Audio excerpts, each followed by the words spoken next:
Bom dia, boa tarde, boa noite. Bem-vindos ao Muito Além do Gesso, o maior podcast de ortopedia do mundo. Meu nome é Leandro Enisman, eu sou médico ortopedista e juntamente com meus amigos André, Noel, Bruno e Matheus, tocamos o Muito Além do Gesso, um podcast de ortopedista para ortopedista. Estamos aqui gravando um episódio presencial, uma parceria do MAG com o Laboratório Cristália, um grande parceiro do ortopedista. No episódio de hoje, estamos com o Dr. Marcelo Altona, médico geriatra, e a gente vai conversar um pouco hoje sobre a intersecção da geriatria com a ortopedia. Marcelo, obrigado por estar com a gente. Eu queria começar fazendo uma pergunta. Quando a gente estava lá na faculdade, escolhendo o que a gente ia fazer de carreira, né, qual residência fazer, a gente foi lá, escolheu ortopedia, a gente queria usar martelo, usar parafuso, e você foi lá e escolheu geriatria, né? É um pouco inusitada essa carreira, né? Conta pra gente como que o Marcelo, ali no 6º ano, tomou essa decisão. Bela pergunta. Primeiro, obrigado pelo convite. É um prazer poder estar na mesa com vocês, não só pela admiração pelo trabalho aqui que vocês fazem, mas pelo longo tempo de admiração que a gente já tem, pelo fato de a gente se conhecer há algum tempinho. Olha, essa pergunta é difícil, mas ela tem uma trajetória. Na verdade, o meu olhar para a medicina sempre foi o olhar clínico. Acho que tudo que me fascinava na medicina era a medicina clínica. Eu não tenho parente médico, eu não tive muitas experiências médicas, né? Graças a Deus, assim, na infância, que me aproximassem do hospital, uma sutura, coisas bobas assim da infância. Então, quando eu fui escolher medicina, o que me fascinava, na verdade, era o exame físico que o meu pediatra fazia para mim nas consultas pediátricas. Então eu lembro dele, né, fazendo percussão no abdômen, fazendo broncofonia 33, né, tudo aquilo que a gente até faz muito menos hoje em dia. Então a faculdade para mim foi muito natural eu olhar mais para a área clínica, e eu fui percebendo durante a faculdade que tudo que envolvia cirurgia, que envolvia mais tempo em campo cirúrgico, era extremamente desgastante e desconfortável. Para mim, talvez eu não tinha muita habilidade, também provavelmente é por isso. Dizer que o que eu mais me aproximei talvez foi da ginecologia, porque eu achava uma coisa clínica e cirúrgica interessante, mas aí também a questão cirúrgica acho que acabou me afastando. Então, chegou próximo do final da faculdade, para mim era muito claro fazer clínica médica. Eu entrei na residência de clínica, eu não tinha ideia, eu gostava de geriatria, mas eu não tinha ideia que eu ia fazer geriatria. Para mim eu precisava escolher uma especialidade clínica durante a residência, porque eu achava que ser só clínico era pouco naquela época, né? Hoje eu acho que eu penso um pouco diferente em relação ao ser só clínico. Naquela época eu achava que era pouco.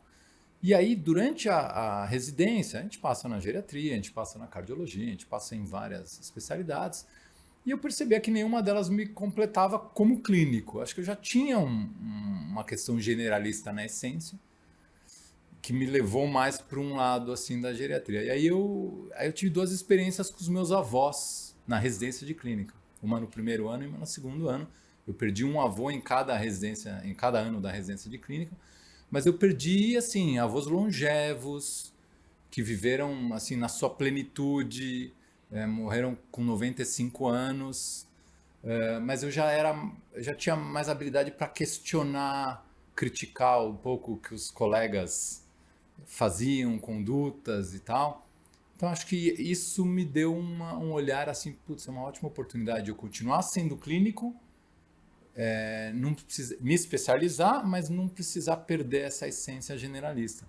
E aí eu acabei escolhendo geriatria, mas eu fiz prova para residência de clínica para o 3º ano junto, em uma das que eu prestei, sem muita convicção, e acabei passando em geriatria. Você falou com tanto carinho dos seus avós que eu lembrei da minha avó, né?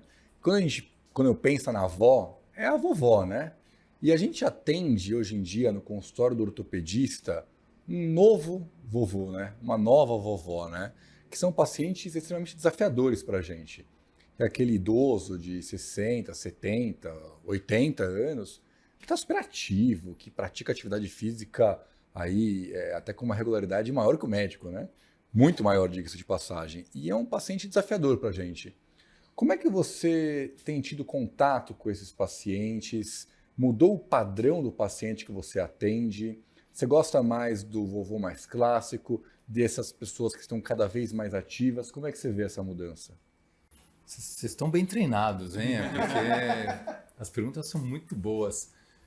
Eu me considero novo, acho que a gente tem, né, a idade semelhante de formação. Eu já consigo ver uma diferença no meu consultório do primeiro momento que eu entrei nele há 15 anos atrás, 14 anos atrás, e hoje, né? Eu consigo ver uma diferença em relação a isso.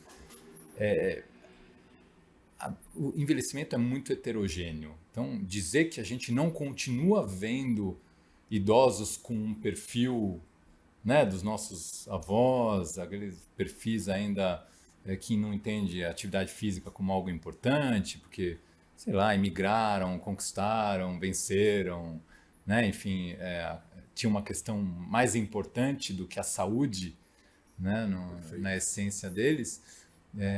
Mas a gente percebe realmente que os idosos da nova geração já vêm muito com esse olhar. Nem sempre eles descobriram isso lá atrás, né? Assim, na infância, muitos deles começaram a fazer atividade física mais tardiamente. Minha mãe é um super exemplo, que descobriu atividade física aos 45, né, 50, de maneira mais frequente e ativa, e incorporou isso como um remédio, né, de uma forma interessante. E a verdade é que a gente precisa entender um pouco o perfil de cada idoso para tentar navegar nessa dualidade, nessa diferença. Porque se você quiser transformar um idoso das antigas ali, né, com esse pensamento antigo, num atleta, ele provavelmente, além de não virar atleta, não volta no seu consultório, né? É perfeito. Então você vai rebolando um pouco e, né, sentindo o perfil de cada um. Acho que até nesse perfil, e aqui eu vou tomar liberdade, nós nos conhecemos há muitos anos, então eu vou falar aqui com o Cello, que é nosso amigo, né? Assim, eu lembro de um caso de uma senhora de mais ou menos 70 anos, e que ela não tinha nenhum clínico que acompanhava. Eu falei assim, olha, vai lá no Cello, ele é geriatra. Não, geriatra para mim? Você me manda num cardiologista, eu não vou num geriatra. Quando que, de certa maneira, o paciente, lógico que talvez tenha uma variedade, mas qual que é o momento para você começar a acompanhar com o geriatra? Qual que é o melhor momento para um encaminhamento? Ou complementando, quando o ortopedista manda para o geriatra? Bem interessante, eu acho que o geriatra ele hoje tem um perfil multifacetado, assim, né? De novo, primeiro momento quando eu entrei no consultório, até eu entendia que o geriatra era o médico do idoso multimórbido com múltiplas complicações, que não fazia sentido ter tantos especialistas cuidando e um especialista gerenciando muitas vezes. O todo faria mais sentido e um ou outro especialista numa especialidade mais complexa, porque acho que essa é importante falar da geriatria. A gente quer centralizar o cuidado, mas eu não quero tomar decisões complexas que um especialista pode fazer melhor do que eu, né? Então eu não vou privar o especialista dessa decisão. Então, eu achava que antes esse era o perfil do paciente idoso, né? Mas com o tempo, você começa a perceber um grupo de pessoas buscando já um envelhecimento saudável de maneira mais precoce. Eu comecei a perceber isso com os meus amigos, né? Então, meus amigos entendendo que o Cello pode ser um cara para cuidar deles assim como cuida dos pais deles, né? E isso foi talvez o começo. E aí isso levou a gente a estudar, a entender um pouquinho melhor o processo. Mas a verdade é que você atender uma consulta de um jovem que vem fazer prevenção, ou até de um idoso relativamente jovem que vem fazer prevenção e que não tem nenhuma queixa, é completamente diferente de você atender um idoso multimórbido, caidor, que operou que fez uma prótese, que operou um quadril. É muito diferente, né? Então, na verdade, eu acho que essa dificuldade do próprio paciente entender qual é a função do geriatra é o principal motivo pelo qual ele não quer vir. Então, se ele associa o geriatra ao que cuida do idoso multimórbido, ele jamais vai se enxergar, né? As pessoas que chegavam no meu consultório há 15 anos atrás, querendo fazer anti-aging, né? Querendo que eu fizesse com que eles não envelhecessem. Quase uma questão cirurgião plástico dermatologista, sabe? E aí a cara de frustração quando a gente falava que, né, eu não estudei para isso, acho que está no lugar errado, vamos falar sobre prevenção, né, estilo de vida, que é o que pode melhorar o seu processo de envelhecimento. Não, eu vim aqui porque eu não quero ficar velho e tal. Então, acho que essa é uma essência, mas respondendo qual é o momento ideal. Acho que primeiro é o momento que o paciente está preparado para cuidar do processo de envelhecimento, né? Então, se ele for um cara jovem e que pensa nisso e que valoriza isso, ele pode vir até mais cedo do que ele gostaria. Se essa pessoa não entende, porque o cardiologista faz um ótimo papel de clínico, o endócrino faz um ótimo papel de clínico para o jovem, né?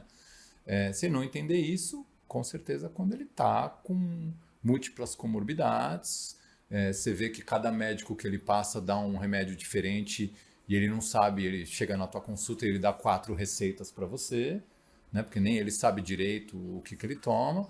Então, eu acho que o principal seria ter essa visão para indicar, ou quando você tem o feeling de que realmente não está legal, né? Quando você tem esse feeling, ó, não está legal, tem muita gente, as decisões que estão sendo tomadas por esse, né, não estão sendo legais, ou eu conheço o que o Marcelo ou o que outros geriatras fazem, não é assim, tenho a experiência do meu pai.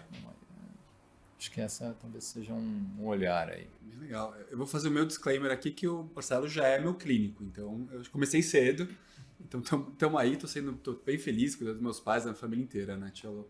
E já que você entrou nesse papo do anti-aging, realmente a gente vê muito as pessoas, uma mídia falando muito de como envelhecer melhor, tal, e eu acho que é um terreno complicado, né, porque eu acho que tem muita gente fazendo promessas muito complexas aí, se não forem até falsas, na verdade, mas tem sim as coisas que a gente sabe hoje em dia que ajudam no envelhecimento mais saudável, né? O que hoje em dia você encara como coisas que são comprovadas, que podem ser feitas para a gente ter um envelhecimento mais saudável, tanto a gente como médico, né? Quanto para a gente orientar nossos pacientes? Se a gente entra, por exemplo, em questões de suplementação, que acho que é a grande questão ali, né? Quando a gente fala em suplementação vitamínica aleatória, né, de oligoelementos, né? Então a gente ouve muito falar o magnésio, o selênio, o zinco. A gente vê muitas fórmulas, né, dos colegas fazendo fórmulas quilométricas com 1000 conteúdos. A gente não tem, a medicina baseada em evidências não traz nenhuma referência de que isso ajuda no processo de envelhecimento bem-sucedido, né? A gente sabe que existem algumas funções de determinados oligoelementos e que talvez, quando você está lá no consultório com demandas complexas, sem resolução, cãibras, né? Enfim, algumas dificuldades de sono, às vezes uma tentativa para você usar um ou outro oligoelemento numa tentativa de melhorar a qualidade de vida é plausível, mesmo que não necessariamente tenha um substrato ali científico que te permita fazer isso. Mas aí eu estou falando de um ou outro, em doses baixas, né? Assim, ainda é questionável, né? Então, mas acho que é plausível. Agora, quando você vê múltiplas fórmulas, né? Quando você vê uma tentativa de você colocar na suplementação algo que a pessoa não faz no básico ali, né, de autocuidado, de medicina do estilo de vida, que a gente chama hoje, né, de alimentação, de sono, controle do estresse, atividade física, nutrição, é muito difícil que a gente tenha benefícios, né? Então, mas olhando para o envelhecimento, o que a gente sabe que acontece? O idoso perde massa muscular, ele perde massa óssea e ele perde funcionalidade. Então, você trabalhar com a ideia de reabilitação física, estímulo físico para manutenção dessas funções vitais e básicas, treino de força, equilíbrio, com alguma suplementação nutricional de proteína, porque a gente sabe que o idoso não come tanta proteína como o jovem, sempre tomando cuidado com questões aí renais e de individuais de cada um. Suplementação de vitamina D para esse paciente que está piorando do ponto de vista osteomuscular, faz sentido, para melhorar, inclusive alguns estudos sugerem que melhora até desempenho muscular. E aí a gente tem hoje ali, né, mil alternativas. Acho que a gente só tem que tomar o cuidado para não, né, para não exagerar e achar que não tem mal, né, nada que pode fazer mal, porque a gente sabe que muita coisa pode fazer mal o geriatra, a coisa que o geriatra mais gosta de fazer é tirar remédios, né? Então, às vezes, a gente, né, acaba tendo que tirar remédios nessa tentativa de melhorar isso. Uma coisa interessante que a gente vê no consultório do ortopedista é que às vezes o paciente vem com uma osteoartrite de joelho, de quadril, com coisas que são em tratamento conservador, e eu até brinco que recentemente eu atendi uma paciente que faltou assunto para consulta. E aí eu comecei a conversar um pouquinho de uma seara que é importantíssima, que são as quedas, né? E aí era a avó de um amigo, eu falei, olha, toma cuidado com os tapetes, toma cuidado com a luz do banheiro, que são coisas, na minha concepção, são simples, né? Nossa, o feedback deles na hora foi maravilhoso. Nossa, mas a gente fala tanto isso, olha como é importante, ouve o médico ortopedista e tal. Então, comenta pra gente um pouquinho, Altona, o quão é importante isso. E é claro que não dá para o geriatra falar tudo isso na consulta, o quanto que o ortopedista também tem que contribuir para esse processo e sua importância.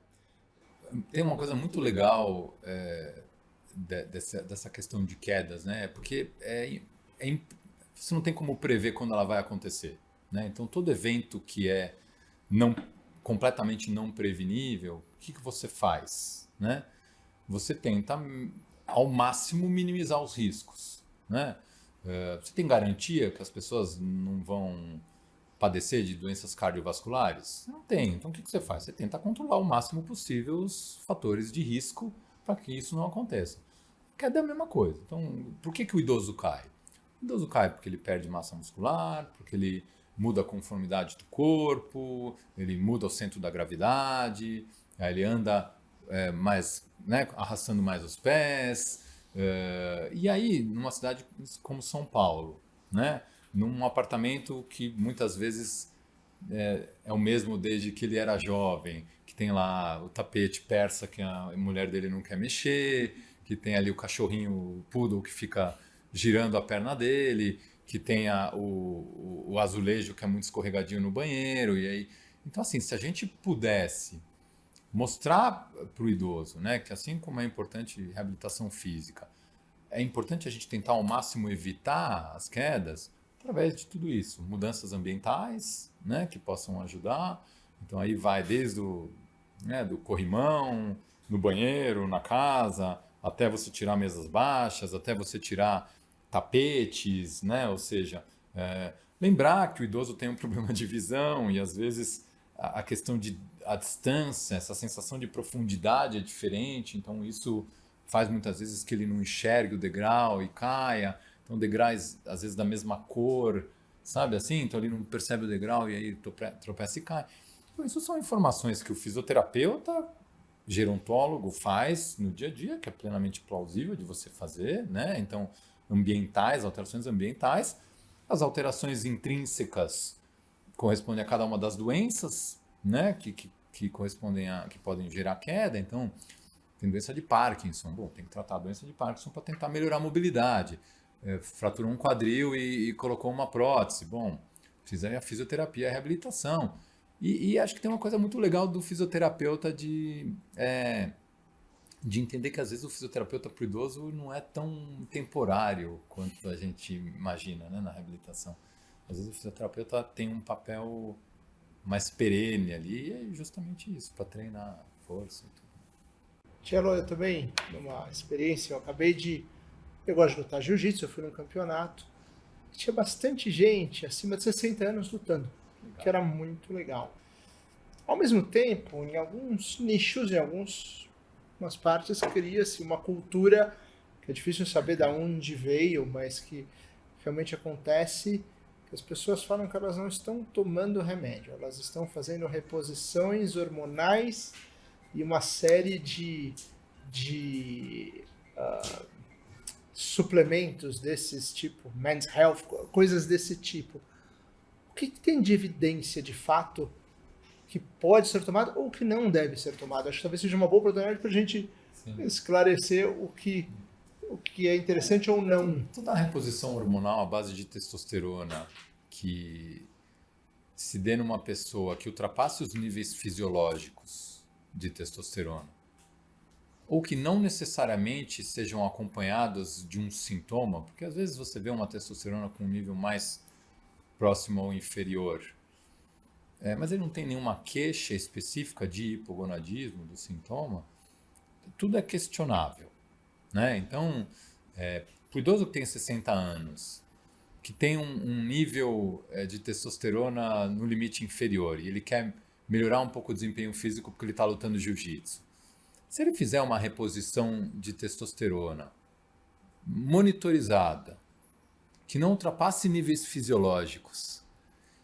que não compita com nenhuma eventual comorbidade que ele tenha, e o médico que esteja fazendo entenda que ele está aumentando o risco de hipertensão, de hipertrofia de ventrículo esquerdo, de problemas neoplásicos hepáticos e tal, isso é maior quando vai a níveis suprafisiológicos. Mas é uma coisa que precisa de monitorização.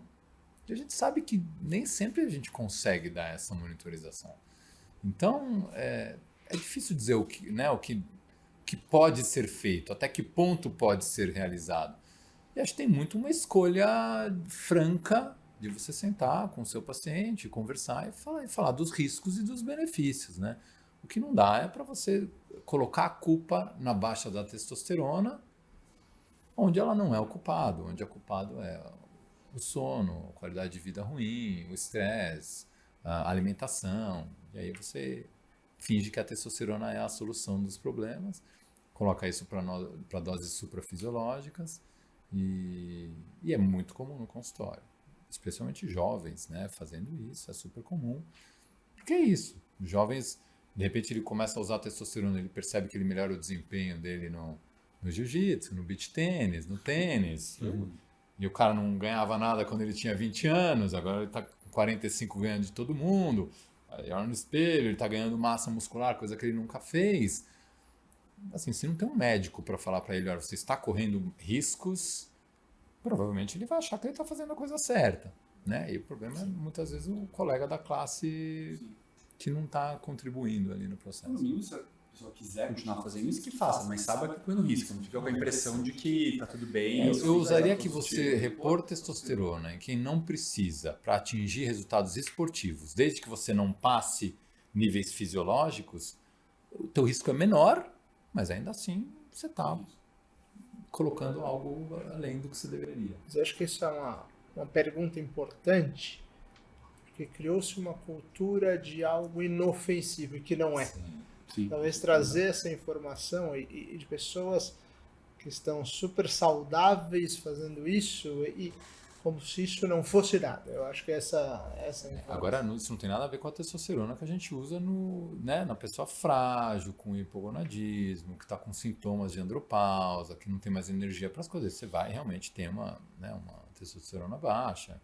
Enfim, aí faz sentido você repor e está certo repor, também com o cuidado de não exceder essas doses fisiológicas, né?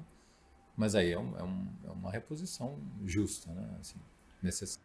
E, Tchelo, eu queria falar agora, mudando um pouquinho de assunto, do paciente cirúrgico, né? A gente tem muitos pacientes em comum no consultório, no centro cirúrgico, que você trata quando estão internados, e uma coisa que eu acho muito legal, daquelas coisas quase que vira meme, né? Eu não gosto dessas coisas, que é tipo assim, você quer fazer uma cirurgia, deu clínico, cardio, o geriatra vai lá e quer ganchar, e quer falar, não dá para operar esse paciente de jeito nenhum, tal.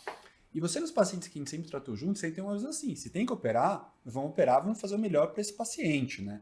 Eu lembro muito de um caso que a gente tratou que era muito complexo, né? Que era um senhor já de uns 80 anos, com infarto praticamente recente, ele tinha uma questão vascular meio séria, era aquela bucha mesmo, mas ele tinha uma osteoartrite de quadril, que a gente aprendeu no episódio recente, uma osteoartrite de quadril super avançada, que realmente estava totalmente incapacitado. Então, assim, a gente decidiu junto que era melhor ele operar e vamos correr esse risco juntos, né?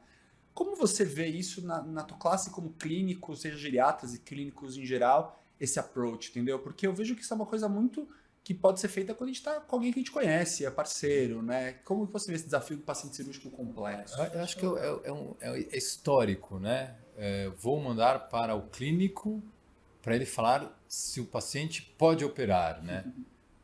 Na verdade, a avaliação pré-operatória não é para dizer se ele pode operar, é para dizer quais os riscos que existem na cirurgia, né? E eventualmente fazer exames para definir melhor esses riscos, para aí juntos a gente fazer a opção, ainda compensa se faz sentido a cirurgia ou não, né? Isso quando é cirurgia eletiva. A cirurgia de urgência é essa discussão, né? Ou seja, as poucas vezes no começo da minha carreira que eu titubeei em fazer uma cirurgia num idoso com uma fratura importante de colo e ficamos galinhando para fazer essa cirurgia, as poucas vezes que isso aconteceu lá no começo, eu me arrependi. Porque você perde o tempo, você perde o timing, você precisa fazer uma compensação mínima e operar, né? E sempre trazer a família junto, o cirurgião junto, né? E falar, olha, chegamos num momento aqui que tem que operar e o risco é alto, mas se a gente não operar e manter, vai ser pior. Então, na verdade, eu acho que é um pouco de aprendizado, é um pouco óbvio de estudo da literatura, mostrar isso pra gente, né? Que cada dia que um paciente fica fraturado, né, sem operar, se aumenta 1000 outros riscos, né, de embolia, de complicações infecciosas, que aí vai piorar ainda mais os desfechos. Então, eu acho que é isso, né? Você confiar no cirurgião, você ter uma proximidade e poder, né, abrir o jogo, falar exatamente dos seus receios, mas sempre vai ter o imprevisível, né? Que é o paciente que estava com os exames pré-operatórios bons, que você achava que ia ser legal e que a artroplastia de joelho acaba com um infarto. Sempre tem. Uma coisa que a gente... Lembrou de alguma? Opa, lembrei, mas acho que até minha pergunta vai nesse sentido. A gente às vezes atende pacientes complexos do ponto de vista esportivos, nos quais são criados um grupo do WhatsApp até. Tem o paciente, tem o médico ortopedista, tem o educador físico, tem o fisioterapeuta e é criado um grupo. Por exemplo, grupo tal, e se discute o treino, se discute a lesão, quando pode voltar, quando não. Eu já tive até grupo com um massagista. Isso é raro para você? Isso que eu ia perguntar. Para mim não é raro, mas também não é tão comum. Como você que é um querido amigo tão próximo lida quando começa as coisas a não irem da maneira planejadas e se torna realmente necessário criar esses grupos de WhatsApp com o ortopedista, o cardio, o vascular, o geriatra? Como você consegue lidar com isso? Assim, grupos de interprofissionais, né, de interespecialidades, eu confesso que eu só criei durante a internação. Eu nunca criei grupos com outros especialistas. Já criei, mas não foi legal. Porque eu acho que uma coisa é o paciente internado, correndo riscos, tendo múltiplas decisões diárias, né, para você melhorar a saúde dele.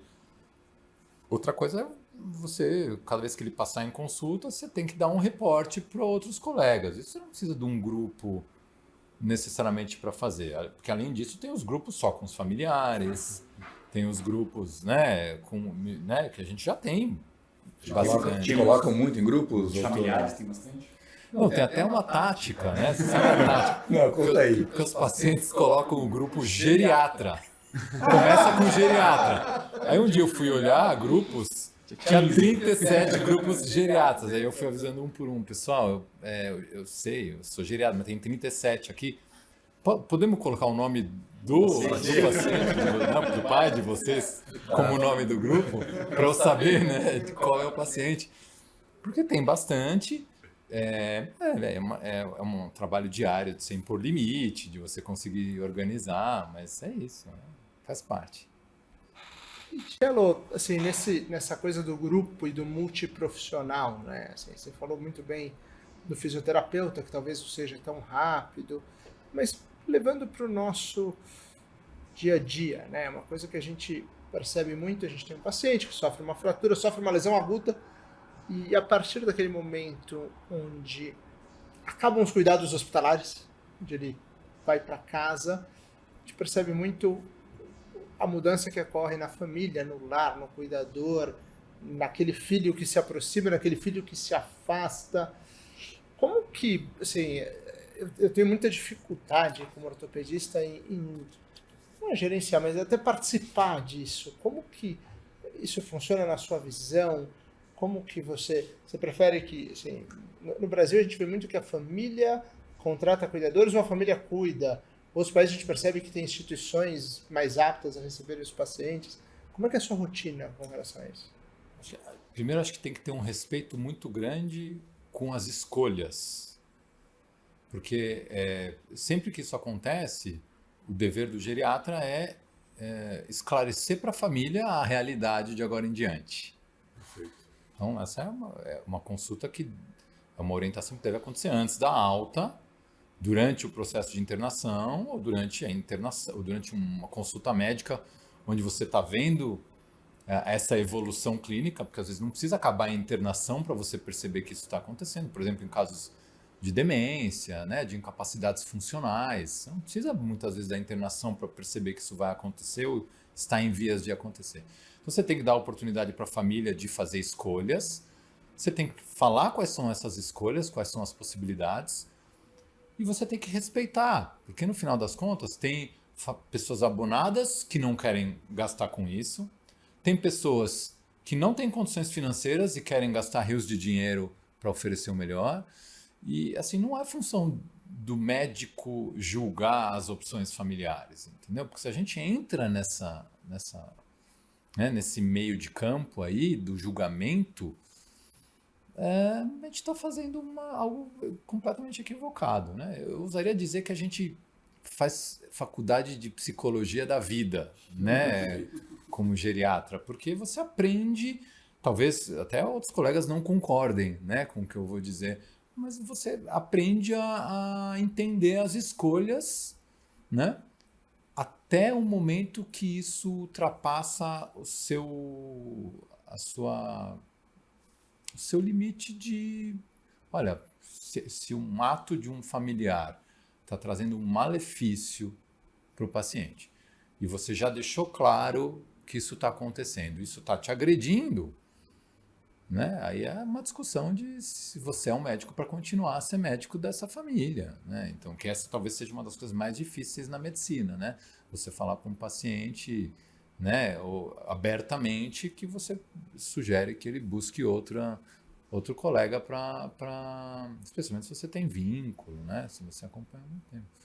Eu acho que é isso, na verdade você tem que sentir muito, né? E no dia a dia a gente sente. Isso é super interessante isso. Uma coisa que eu e o André a gente conversa bastante, que nossa realidade realmente é muito pacientes idosos com fratura do fêmur, né? É que você vai ver no trabalho de ortopedia, o que a gente aprende na residência, é tudo lindo e maravilhoso, né? Porque você sabe que antes os pacientes morriam 1/3 no primeiro ano. Hoje em dia a gente tem a impressão que a gente melhorou muito nisso, né? Então os pacientes com fratura de fêmur, se bem tratados, óbvio que vai impactar na expectativa de vida, mas não tanto como antes. E sabe que as fraturas consolidam, né? Então, assim, parece que é tudo lindo e maravilhoso. Mas na prática, a gente ter contato muito próximo com o paciente, me parece que é uma coisa que impacta demais o paciente. Porque, até acho que talvez um dos pontos mais importantes é o ponto de vista psicológico, que é uma coisa que a gente fala muito pouco na ortopedia, né? Que eu falo às vezes para os familiares, não falo tanto para os pacientes, que eu falo assim, olha, se há esses pacientes ativos que a gente comentou, né, esses pacientes mais de 70, 80 anos, mas que ainda estão muito bem, para mim parece que é o momento que eles caem a ficha que eles estão, vou usar um termo que eles usam, que eu tô velho. Eu já vi isso de alguns pacientes, assim, que eu não considerava velho, mas eu tive a fratura, agora eu tô me sentindo velho. Como que você tem visto esses pacientes nossos, né, que sofrem fratura, como que é esse acompanhamento a longo prazo deles? Eu acho que tentar mostrar, assim, quando a gente tem experiências boas, a gente tem argumentos para tentar motivar as pessoas de que, apesar de ter piorado e estar ruim, existem perspectivas. E você tem que mostrar que essas perspectivas dependem, às vezes, de uma coisa que aquela pessoa nunca fez na vida, que é ginástica, é uma fisioterapia, né? Então, o dia a dia a gente lida tentando estimular o paciente a recobrar essa condição. E eu falo que no dia a dia a geriatria tem muito a ver, envelhecimento bem-sucedido, o envelhecimento assim, livre ao máximo de disfunções, ele tem muito a ver com resiliência, né? Que é a capacidade que o idoso tem de ter que mudar de decisões, tomar novas decisões, aceitar aquilo que está acontecendo e pensar em novas possibilidades, né? E aí você percebe que no final das contas, os que vivem mais, de alguma forma, são os mais resilientes. Agora, como explicar resiliência, né? Como ensinar as pessoas a terem resiliência? Às vezes não é simples. Então, você tem que dar argumentos e mostrar para eles que eles podem. E os bons exemplos que a gente pode contar, alguns aqui, das pessoas que recuperaram, dos mesmos idosos que falaram que estou velho e que hoje voltaram a fazer atividade física, né? Que é um estímulo. Agora tem o idoso que vai afundando depois disso também, que piora clinicamente. E aí, talvez esse seja o mais complexo, justamente porque a gente não consegue atingir o objetivo que a gente gostaria. Vou mudar um pouquinho, lógico que no mesmo tema, né? Mas algo... Queria falar um pouquinho do médico velho. Que a gente percebe que muitas vezes o médico gosta tanto da profissão, tem muita dificuldade até em, eu não diria se aposentar, eu diria diminuir o ritmo, entender os efeitos do envelhecimento na própria carreira. E surge sempre um certo embate, sejam nas sociedades, nos grupos, nos hospitais, na vida profissional. Se você teria alguma recomendação, talvez até para um hospital, para uma instituição, para uma sociedade, algum tipo de teste, como cuidar desse médico velho que continua se sentindo super apto e interessado, mas que talvez, até pelo jeito que ele foi criado, ele não entenda que seja a vez dele de descer um pouquinho, diminuir o nível de atividade.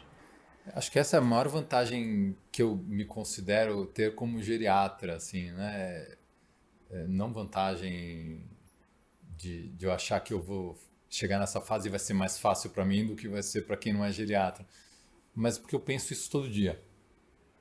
E a pergunta que eu ia fazer para vocês é: vocês já pensaram que um dia vocês vão ter 70, 75, 80 e talvez vocês vão ter que mudar a forma como vocês trabalham?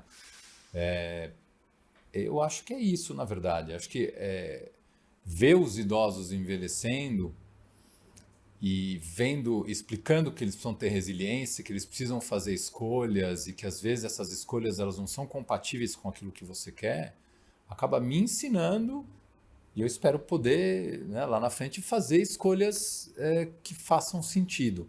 Agora, essas escolhas não são simples, né? Porque as pessoas não trabalham só pelo tesão, né? As pessoas trabalham porque elas precisam, né? Então, como estamos lidando com pessoas e é difícil entender a motivação de cada um, se é simplesmente porque eu sou um trabalhador, eu sempre trabalhei, né? Eu sempre trabalhei e vou continuar trabalhando até morrer, ou se é porque eu trabalho porque eu preciso, ou é porque eu trabalho porque não tenho outra alternativa, né? Enfim, minha esposa faleceu, eu não quero voltar para casa, eu prefiro trabalhar. Então, eu acho assim que os hospitais têm que se equipar de profissionais que conduzam, né, que olhem para a prática médica individual dos médicos para poder chegar à conclusão a partir de que momento esses médicos eventualmente não estão desempenhando. E acho que tem que ter programas para chamar esses médicos para tentar, não sei, trazer pessoas mais jovens para estar com eles. Eu já vi isso acontecendo em grandes hospitais, que todos vocês conhecem e trabalham bastante, de médicos que começaram a ter problemas cognitivos e continuaram na ativa porque continuaram circundados pelos assistentes que davam assessoria. Então não faziam mais consulta sozinho, faziam consulta com os assistentes, e isso deu maior longevidade ao trabalho dele, deu dignidade a uma doença complexa, que é a demência, até um momento que realmente não era mais plausível, e aí família, hospital, assistentes optaram por tirar aquele médico paciente da atividade. Até contando um caso rápido, e acho que um outro fator que eu acho que é importante. Eu, por um acaso, atendi um senhor de 84 anos que teve uma fratura do acetábulo que não saiu do lugar, sem desvio. E ele rapidamente voltou para o consultório. E ele entendia a idade, médico, mas a paixão que ele tinha por aquilo não era nem uma necessidade financeira, é muito impressionante nesse grupo de médicos. Assim, eu vejo. Eu acho que é intrínseco. Quando você gosta do que você faz, né? O quantas vezes eu ouço no dia a dia, não me pede para parar, doutor. Não preciso mais, não pede para parar. Não quero fazer o quê? Tá vendo sessão da tarde com minha esposa? Não me pede para parar, doutor. Então, se a gente vê não médicos fazendo isso, provavelmente a gente vai ver médicos pensando da mesma forma. O que a gente precisa pensar é que uma coisa é você estar no comércio, trabalhando, vendendo, né, ou sendo advogado, com um grupo de advogados ao seu redor, te auxiliando e você sendo sênior, dando palpites e tal. Que é até uma forma legal de a gente pensar na medicina, né? Que é essa que eu falei, né? Então, ter o sênior que fala, mas ter os outros médicos que tomam as decisões e tal.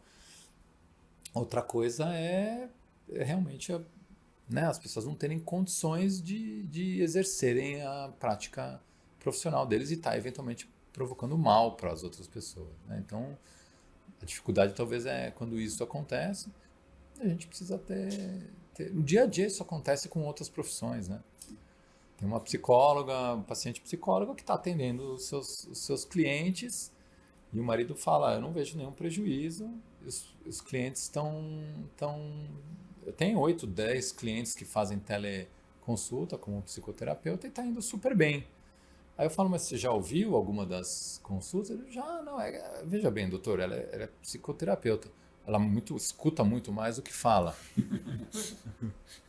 E aí eu olhei para ele e falei, olha, com esse teste neuropsicológico que a gente tem, eu respeito, acho que é um cuidado que a gente tem que ter, mas não vai demorar para as pessoas perceberem que provavelmente ela não tem mais as mesmas habilidades, por mais que ela ainda passe batido na maior parte delas. Então, você precisa jogar primeiro essa questão para a família, né? Depois de um segundo, isso é uma outra coisa, né? A paciente não estava no consultório.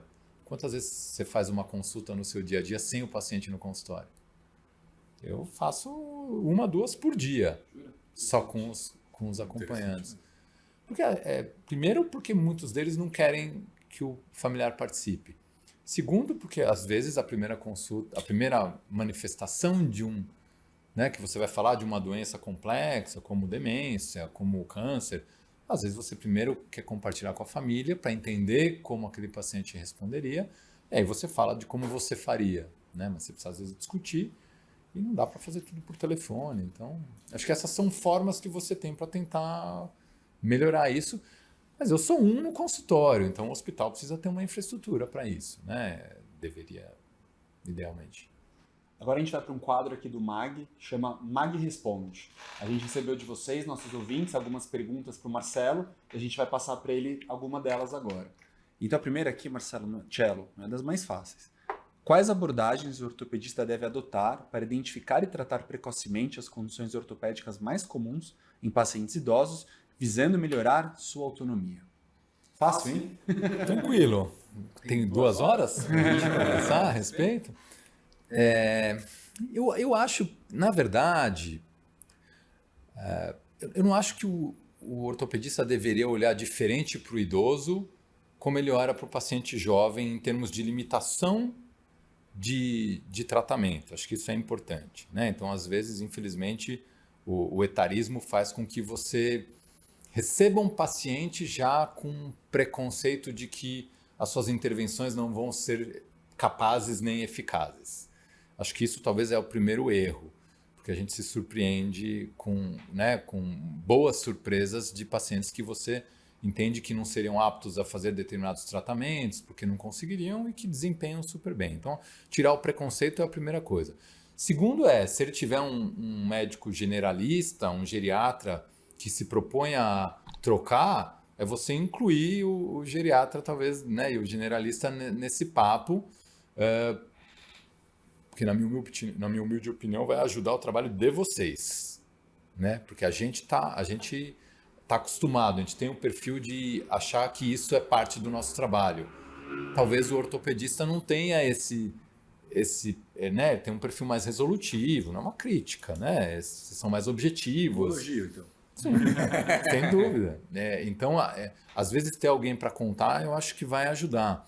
E aí eu acho que você não tendo preconceito pelo etarismo e você tendo um resguardo clínico daquele paciente, vai ser mais fácil de você fazer melhores escolhas de tratamentos clínicos, você provavelmente vai errar menos em causar iatrogenias medicamentosas ou intervenções desnecessárias, e provavelmente o paciente vai ser beneficiado em relação a isso. Então, acho que talvez essas sejam as grandes, principais, medidas aí que você poderia olhar para um paciente nesse sentido.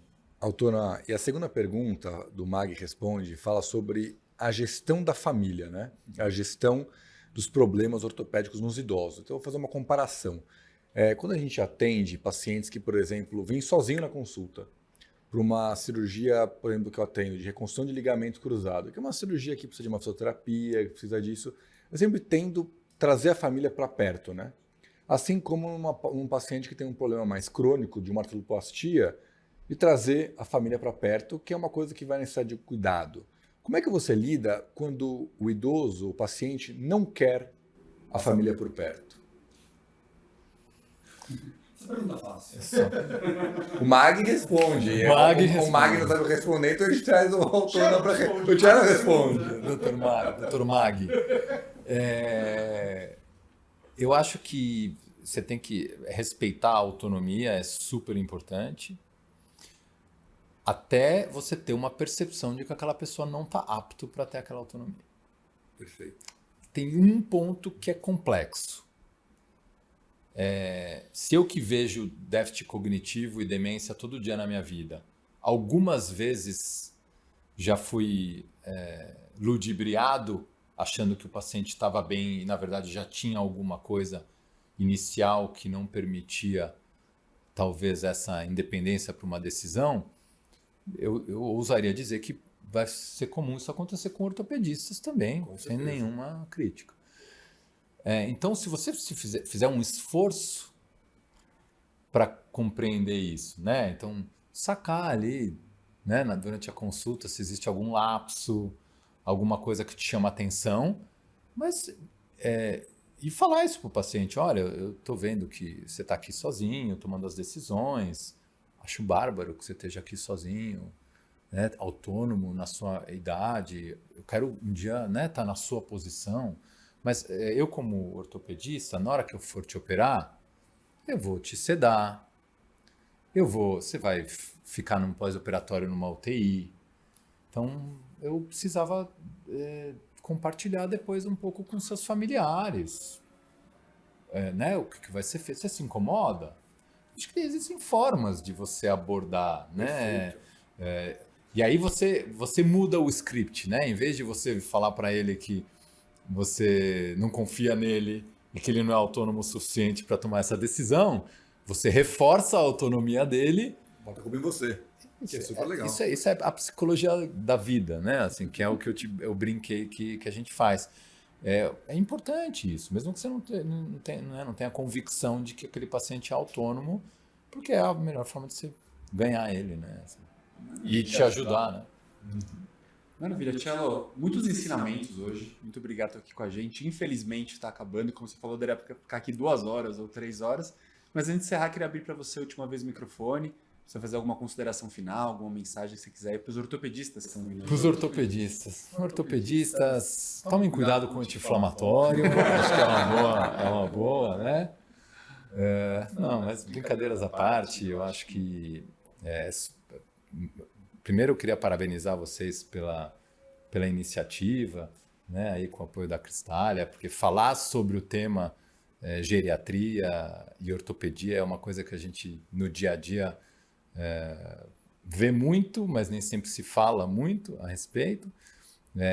De novo, agradecer o convite e reforçar a minha admiração pelos 3 presentes na mesa. Enfim, espero que a gente continue fazendo bons cuidados juntos. E para os ortopedistas, eu acho que contem com os geriatras e generalistas por aí, que eles vão te ajudar. Se não ajudar, manda o paciente trocar de médico. Muito bom. Obrigado, Cello. E obrigado a você que está aqui com a gente até o final. Não esquece de seguir a gente lá no Instagram, no YouTube, no Spotify, deixar sua mensagem, mandar perguntas, mandar esse episódio para aquele teu grupo de WhatsApp para a gente compartilhar com cada vez mais gente o Muito Além do Gesso. Muito obrigado e até a próxima.